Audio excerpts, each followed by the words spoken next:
Alors c'est vrai que passer le choc de la dissolution, à la fois le CAC 40, tout comme ce qu'on a commenté ici sur les taux d'intérêt, sur la dette française, tout ça c'est relativement depuis stabilisé. Bonjour Christopher. Bonjour. Christopher Dembick, conseiller en stratégie d'investissement chez Pictet Asset Management. Ce calme-là, depuis quelques jours, il n'est pas un peu trompeur ? Non, pas complètement, parce que finalement, je pense que la réaction du marché, elle était plus liée à la dissolution, donc l'effet de surprise, ouais, personne s'y attendait. Stupeur, hein. Exactement. Mais en réalité, on voit que les investisseurs sont dans une position très attentiste, ouais. Et ils ont raison, parce que la réalité, tant qu'on n'a même pas le premier tour, on n'a pas de visibilité sur les sondages, finalement. Donc, ils ont une attitude qui correspond finalement à la situation. Donc, c'est assez normal d'avoir cet attentisme-là. Peut-être qu'il y aura peut-être un sujet lundi matin en fonction des résultats, mais encore une fois, je pense qu'il ne faut pas dramatiser la situation du point de vue des marchés financiers. On a beaucoup commenté ce spread de taux d'intérêt de 80 points de base. On est toujours à 80 points de base d'ailleurs entre l'Allemagne et la France. On évolue entre les 70 et les 80 points de base, voilà. Donc il y a cette stabilisation autour de ce niveau. Prime de risque, on rappelle que les investisseurs demandent pour prêter à la Maison France. Ok, c'est 30 points de plus qu'il y a quelques semaines, mais c'est pas non plus alarmant, honnêtement. Non, c'est pas alarmant. Là où, en revanche, on a un sujet sur le spread, c'est qu'on a une hausse depuis déjà plusieurs années qui reflète, ce qui était discuté précédemment, la situation budgétaire. Donc, plus que l'inquiétude par rapport à la politique, pour moi, j'ai l'impression un peu que les investisseurs comprennent qu'il y a cette contrainte budgétaire qui va peser sur la France. Vous avez rappelé les chiffres, on est autour de 70 ou 80 points de base. Fin mai, on était à 50 points de base. Début 2022, on était autour de 30 points de base. Donc, vous voyez cette appréciation de long terme. Et ça, à mon avis, du point de vue des investisseurs, en tout cas du marché, c'est le vrai sujet. Et bien sûr, ce sera un sujet à traiter par le prochain gouvernement. À partir de quel niveau d'écart de taux de spread entre la dette allemande et française, on commence à entrer en zone rouge? Vous allez me dire, c'est question de vitesse, évidemment. La vitesse, plus effectivement le niveau quand même. Et nous, on anticipe si on est sur 125. Ouais, c'est ça. Ouais, exactement. 125 points de base. 125 points de base, ça commence à être la zone un peu à risque. Vous voyez, on a encore de la marge. Après, ça dépend si ça s'écarte par le bas, si c'est les taux allemands qui baissent ou si ce sont les taux français. Exactement, parce qu'on l'a vu, il y a aussi une partie de l'explication, et vous avez raison sur cet écartement, c'est qu'il y a aussi l'effet valeur-refuge qui a joué pour l'Allemagne, ouais. Et qui s'explique par un contexte européen, politique un peu compliqué, et aussi, comme l'a rappelé Jean-Hervé Lorenzi, sur la situation macroéconomique qui est un peu aussi complexe. Les investisseurs étrangers détiennent, on le sait, plus de la moitié de la dette publique française.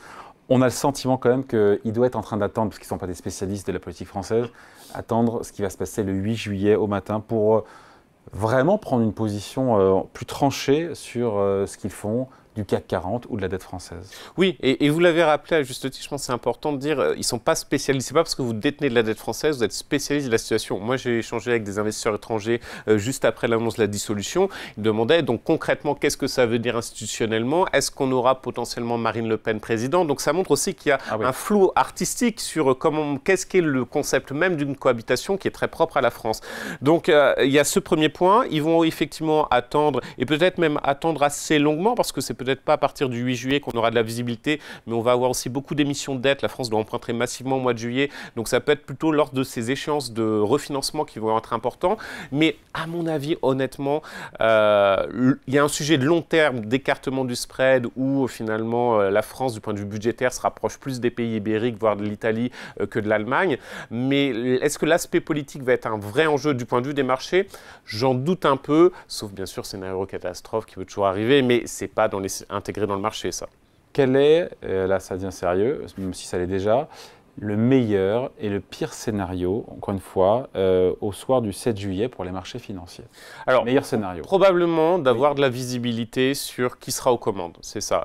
Il y a un sujet qui commence à monter, à savoir est-ce qu'on aura le parti qui pourrait prétendre au gouvernement aura une majorité absolue ou pas. Et je pense que c'est un élément important parce que nous, on n'a quand même pas, du point de vue institutionnel, la capacité ou l'habitude de créer des alliances. Donc, imaginons qu'il n'y ait pas de majorité absolue.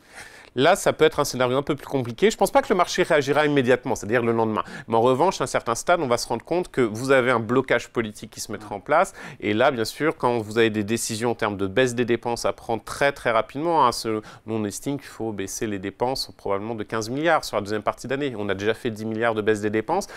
Il faut, si on veut respecter l'engagement que la France a donné en matière de compromis. Exactement. Mais si vous ne le faites pas, à un certain stade, il y aura une sanction du marché. Peut-être pas immédiatement, mais à plus long terme. Donc dans tous les cas, il y a une contrainte qui va se mettre en place et c'est vrai que l'aspect absence de majorité absolue, qui soit très très nette, ça veut dire blocage, on ne sait pas le faire en France et surtout à un certain stade, le marché va s'interroger sur concrètement qu'est-ce qui va être fait en termes de réforme. Alors peut-être qu'on va se dire, mais je rejoins l'avis précédent, c'est-à-dire je pense que les mesures qui sont mises en avant, c'est beaucoup de politique dont le marché ne prête pas attention. Lui, ce qu'il voudra voir, c'est, voilà, nous, notre projet pour notamment respecter nos engagements budgétaires, c'est on va baisser ça, peut-être des hausses de fiscalité, ça c'est un choix politique, mais effectivement, ça va être le message qui va être important du côté des marchés. Et donc le meilleur des scénarios? Ah, c'est une majorité absolue, ça c'est sûr. Peu importe le parti. Quel que soit le parti, une majorité absolue? En tout cas, par rapport au sondage actuel, on va dire. Donc s'il y avait une majorité RN, les marchés ne bougeraient pas. Ça serait même une bonne nouvelle. Alors, ce ne serait pas une bonne nouvelle. Je pense que là, on va un peu trop loin. Mais en tout cas, ce qu'on peut considérer, c'est la vision du marché. On peut la débattre, c'est se dire, c'est le scénario à la Mélanie. Alors, on sait que c'est plus complexe que ça. Mais en tout cas, c'est un peu le scénario aujourd'hui du marché de se dire, ils vont rentrer dans le rang. Et c'est vrai qu'il y a marchés qui peuvent se tromper aussi. Hein. Exactement. Mais là, je me fais juste la voix du marché. Le marché attendait 6 baisses de taux de la BCE et de la Fed cette année, on en aura entre une peut-être une, voilà, exactement, voilà. On est d'accord. Bon, en tout cas, c'est le scénario aujourd'hui du marché, et effectivement, on peut tout à fait se tromper, mais disons que ça semble être corroboré par les rétropédalages sur des mesures qui sont très dispendieuses. Ensuite, on parle du Rassemblement national. Voilà, tout à fait. Ensuite, vous avez un scénario qui commence à monter, je ne sais pas si c'est vraiment crédible, mais ce serait une sorte d'alliance centrale après les élections en fonction de la répartition des sièges, avec éventuellement des Verts, des socialistes. Ça, c'est aussi un scénario relativement neutre, parce que ça veut dire que vous avez un gouvernement qui va s'accorder sur certaines mesures qui seront probablement très modérées. Ouais. Voilà, donc c'est cet aspect-là. Donc tant qu'on reste sur soit la normalisation, rentrer dans le rang, soit une modération centrale, je pense que le marché ne prêtera pas trop attention, il n'ira pas dans le détail. Ce qu'il faut éviter, c'est toujours les petites phrases. Et je vais vous donner une anecdote qui avait été négative, alors pas tant marché, mais sur les investisseurs étrangers. Quand on avait eu la décision de conseil, enfin le gouvernement de François Hollande avait mis en place cette taxe à 75%, j'étais en Pologne. Sur les salaires au-delà de 1 million d'euros. Exactement. J'étais en Pologne, j'ai discuté avec le gouverneur de la Banque centrale polonaise, M. Melka, qui était un ancien ministre des Finances. Il a fait toute l'ouverture économique de la Pologne. Il me disait, nous, même les soviétiques n'auraient pas osé cela. Donc le point qui est important, c'est éviter des mesures populistes, anxiogènes, qui pourraient avoir un effet néfaste sur l'économie, l'attractivité de la France, qui a été péniblement retrouvée sur les dernières années. Un gros décrochage du CAC 40 le lundi 8 juillet pourrait se produire si, et je vous laisse finir la fin de la phrase. J'y crois pas, je vous avoue. Ouais. Ouais, honnêtement, j'y crois pas du tout. Alors, on peut avoir des ajustements de position, mais c'est-à-dire gros décrochage, j'imagine, vous entendez sur...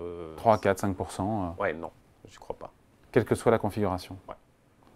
Même si on a le programme qui est le plus anti-entreprise, entre guillemets, qui est le programme du nouveau Fonds populaire, avec beaucoup de hausses d'impôts sur les riches, sur les entreprises. Alors, j'ose escompter que les sondages sont plutôt fiables.